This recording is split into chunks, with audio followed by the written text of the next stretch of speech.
So you do the piece that you have prepared. When you're done, they start to ask you some personal information, like how old are you, where do you live, and then they ask you to do some inappropriate sexual things that have nothing to do with the character or the scene. It doesn't sit right with your gut? Scam. It's time to run, knock that door down, and get out. Today we take a look at scams that target people seeking fame and fortune. Many don't expect to reach the top, but just want to get in the game. They just don't know how.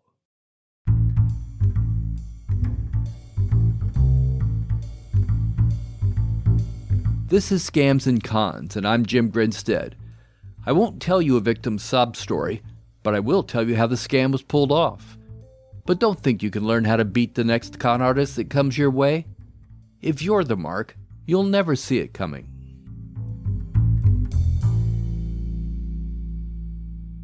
Raise your red flag if they ask you for personal information when signing up for the audition, such as your social security number, your address, or even your bank details / card details. It's a scam if they ask you for upfront payment, like pay to audition. In the real acting world, you do not have to pay to audition. There are laws against this.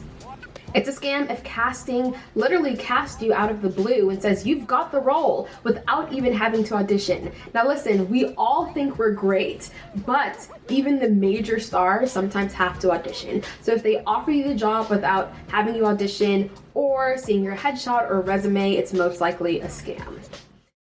That's Ashley. She's an actor who made that video as a warning for hopeful stars. With the right headshot, the right recording getting into the hands of the right person, who knows what could happen? I live in Nashville, where a lot of people come off planes and buses bearing guitars, portfolios of songs, and other skills they hope will make them rich and famous. Making it means you'll be meeting a lot of new people, and you never know which one can make your career. You just have to put yourself out there and find the ones who can put you on the path to glory. Here's Ashley again. Now, let's say that you don't see any of the above signs and you decided to go to the audition. Everything is normal until you get into the audition room. You step in, give them your headshot and resume. They lock the door and you ask them why they locked the door. And they say, so no one interrupts you while you are working. Makes sense, right? So you do the piece that you have prepared. When you're done, they start to ask you some personal information, like how old are you, where do you live, and then they ask you to do some inappropriate sexual things that have nothing to do with the character or the scene. It doesn't sit right with your gut? Scam. It's time to run, knock that door down, and get out. Well, that escalated quickly, and you may be thinking, whoa, AJT, what are you trying to do here? Scare me or something? Yes, because getting scammed is a scary experience, and I don't want you to experience that. That advice goes for men, too. It's not uncommon for them to be put in uncomfortable situations. Like actors, models need to be discovered. Instead of casting directors, the first stop is with photographers. They are needed to get the images to submit to agencies, and there's the chance they can develop contacts with the people the photographer may know. Often those shoots come at a price. Sometimes the photographer may ask the model to do additional work to create images for the photographer's portfolio. Other times, the price is of a more personal nature. Jessica Kobieski is a photographer who works with many models, and she's heard the horror stories. You're not the hottest, but you might go far. Your lips are so juicy, I just want to bite your bottom lip. These are some things that photographers have told models. Why would you get a model with knees like that? The only joy I'm getting is seeing your boobs through your dress. I see nipple. I deserve all the nudes for this. When's my first one delivered? What's the difference between him saying that to her during a photo shoot and him saying that to just about anyone on the street? Does it make it okay just because it's in a photo shoot environment? How can you be so triggered off a chat up line, LOL? God help you if you ever go on Tinder. I've been told by multiple photographers, artists, that I need to do more revealing nude lingerie work if I ever want to grow more successful. I just want to ask you guys, if somebody told you any of these, would you be okay with it? Probably not. And models get comments like these all the time on photo shoots. And even before photo shoots, after photo shoots. So recently a model exposed a photographer. She showed their DMs where he basically asked her for nude pictures before he even considered working with her. And when she refused, he said, okay, well, it's going to be $2,000. So you can either pay me $2,000, or if you want the photo shoot for free, then you can just send me a nude picture of yourself. And the model said no. And he replied with something along the lines of, okay, well, get somebody else. I'm going to keep shooting celebrities. Another rich market for scammers, one where parents eagerly offer their children up to promoters, is beauty pageants. Oh, there she is, Miss America. There she is, your ideal. The short story here is that families and sometimes the contestants themselves go to great lengths to win pageants. Many pageant careers begin at a very young age and continue until they no longer can or want to compete. The pressure is so intense that some parents give children as young as 8 Botox injections, often acquired from people behind the scenes willing to sell it. Here's what an unidentified woman told ABC's Good Morning America. And they were just telling me about the lines on her face and how, a lot of the moms there, they're giving their kids Botox, and it's pretty much like the thing. I'm not the only one that does it. A lot of moms do it. And I think a lot of the kids making the big impression on the lines on her face and stuff, made her, probably influenced her to want to do it a little bit more. Approximately 2.5 million girls compete in more than 100,000 beauty pageants each year. At least 72% of the contestants hire pageant coaches that may cost $100 or more an hour. On top of that, there's the cost of hair, makeup, and clothing, and an entry fee that runs $300 to $500 for the smaller contests. The contestant also pays all travel costs. You'd think after all that time and effort, the prizes would be worthwhile. Don't quit your day job. You'll need it. What winners get mostly is recognition and a trophy. Scammers don't want to limit the pool of suckers, especially when they can dangle before parents the prospect of a Disney role for their child. Advertisements go out for a casting call. Disney needs fresh faces. Well, Disney may need fresh faces, but these casting calls have nothing to do with Disney, although the casting directors want parents to think so. 2 firms are most often mentioned as bad actors in this field: Premier from Australia and The, as in The Event. It's based in the U.S. Most of the problems for these agencies occurred 6 to 8 years ago.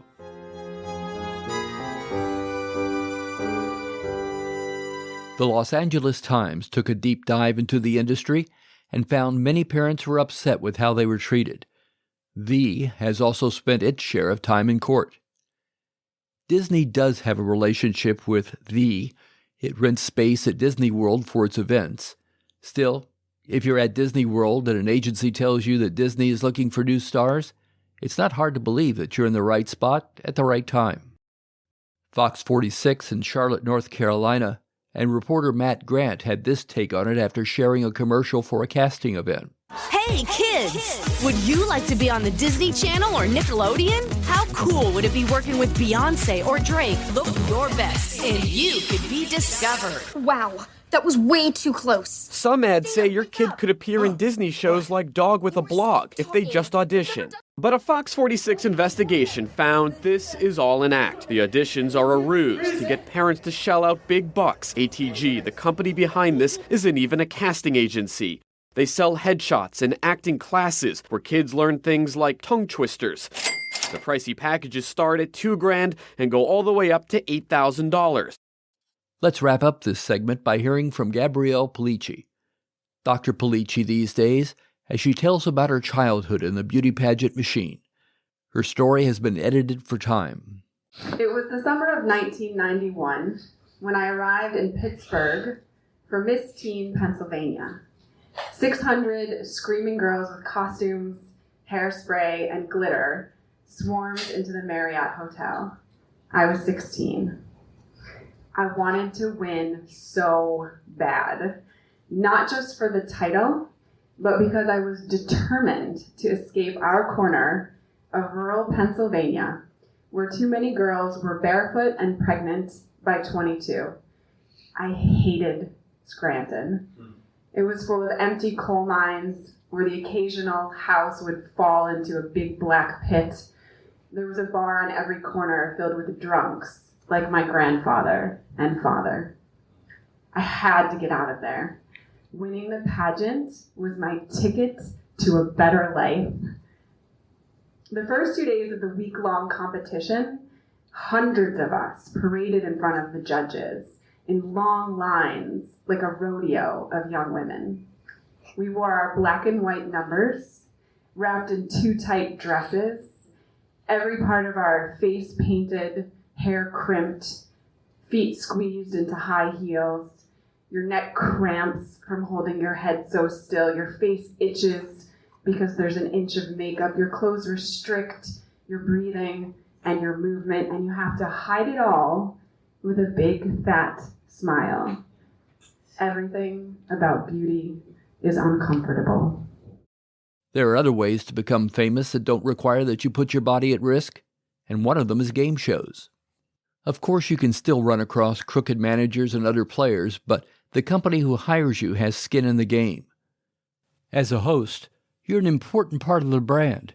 With the passing of Alex Trebek, we've seen how important he was to Jeopardy! Contestants can also be a risk to the brand, especially if your name is Herbert Stimple, and the year is 1956. Stimple had what was called retentive memory. He could read a page today, and months later summarize that page. He thought that made him a perfect contestant for the TV game show 21. He was right, but not in the way he thought. Stimple wrote to producer Dan Engelwright and asked to be a contestant. He was tested and qualified to be on the show. Then Enright had a little talk with Stimple. He ran me through a whole bunch of questions and answers, said to me, tonight on this you're going to take X amount of points, this the category is so-and-so, your answer is going to be so-and-so, and I was introduced into the Dan Enright School of Acting. That's Stimple talking about his experience. Stimple was coached on his timing and how to be tentative in his answers, and he was told to explode with joy when he got it right. He wanted me to be the nerd, and this coincided with my behavior on the show.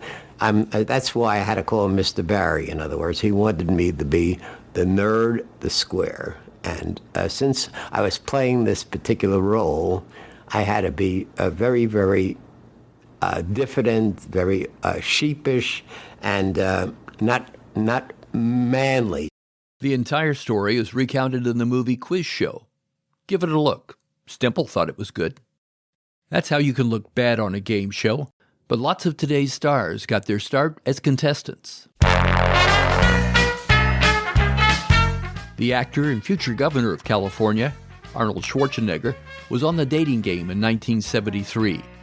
John Ritter appeared there when he was 19 years old. Farrah Fawcett got to choose the date of her choice in the 1960s. Tom Selleck was on the show twice in the 1960s. He wasn't chosen either time. Vanna White was on The Price is Right. Kirstie Alley was paired with The Match Game. Billy Crystal still holds the record for reaching the top of the pyramid game. He did it in just 26 seconds. Push-ups? Exercises.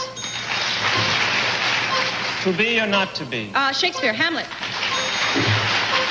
Patton? Generals, Custer? Georgia. 8? Numbers, figures. Monkeys? Things in a barrel. Old flowers? Wilted thing. Still, being on a game show is no guarantee. Why not jump the line and become famous just for being famous? Oprah Winfrey put that question to Nicole Richie and her father Lionel. For the most part, you are famous because you are famous and rich.